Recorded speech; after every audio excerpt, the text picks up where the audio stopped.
this is DLF corn. The intention of this is for corn silage to be fed for feed for the dairy cows. I would say overall it's growing excellent. You certainly hit your knee high by the 1st of July, and I think you're set up for a pretty good year ahead of you. Because right around at your 5th leaf stage is when you determine your rows around, so you've had ample moisture, everything for that, so I think it should be quite nice. If we were good enough eyes, we could probably actually find a small cob of corn right now in the plant. But I think that would be pushing our luck for today.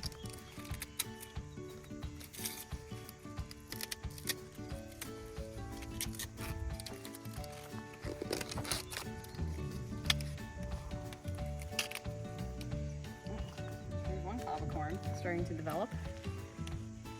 That's it right there? Yep. Okay.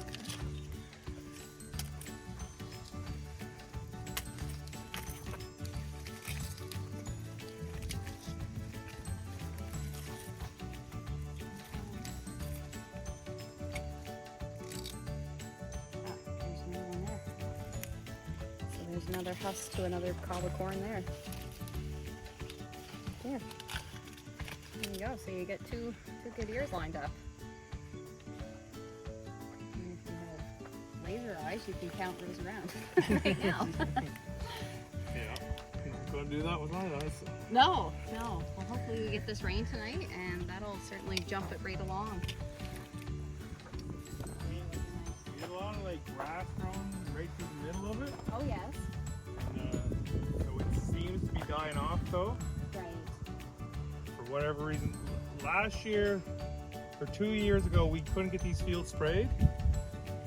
In the fall, just was wet and everything like that. And then last spring, we tried to spray, but it wouldn't die down, so we had to plow it under. Right. And this is the only one that came back with a bunch of grass. So, Okay. but it seemed to, once we sprayed, it seemed to kill it off good. And Sometimes is yellow nut sedge, and when you dig it up, you'll notice that there's these little bulblets, and it is not a grass, and that is a lot of the problem we're seeing, and it's transferred between tillage equipment. But people will just spray it with Roundup or just like some kind of grass herbicide, and it's usually there, and once you dig it up, you'll realize it's not actually a grass. But I don't feel as if that is the issue here. But typically a good fall burn down. driveway there, so. I wouldn't mind seeing it because I would be interested to see if it is wireworm. Yep. Yeah.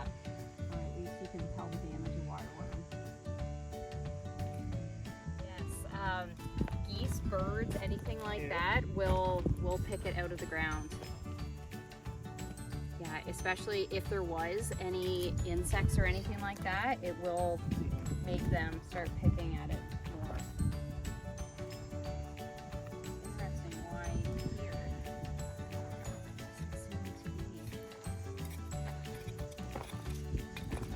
it doesn't seem to be wireworm. So wireworm you'll typically see. I'm trying to see any. So when the plant is all curled up like that underground, the wireworm will drill through the whorl, and as the leaves unfurl, you'll see all of these little holes through it. So I'm not seeing that on the younger leaves, like you would see it on your lower leaves that were underground.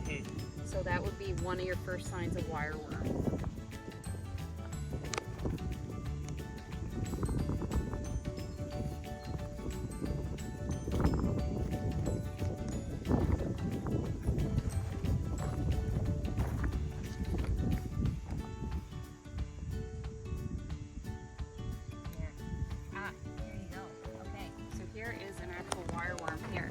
So here's the seed, and it did try to germinate, and that orange thing right there is wireworm. Okay.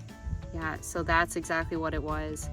Is sometimes wireworm will show up in circles and you don't even really notice until you dig it up there, but that's exactly what had happened there. So that little wireworm ended up just chewing it enough that it gave up. Okay.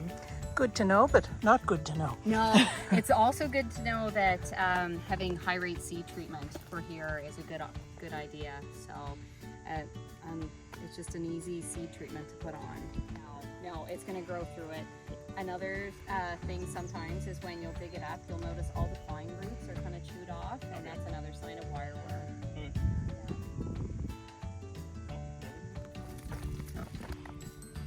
Yeah, he is just riddled. Yeah, all his fine roots are gone there.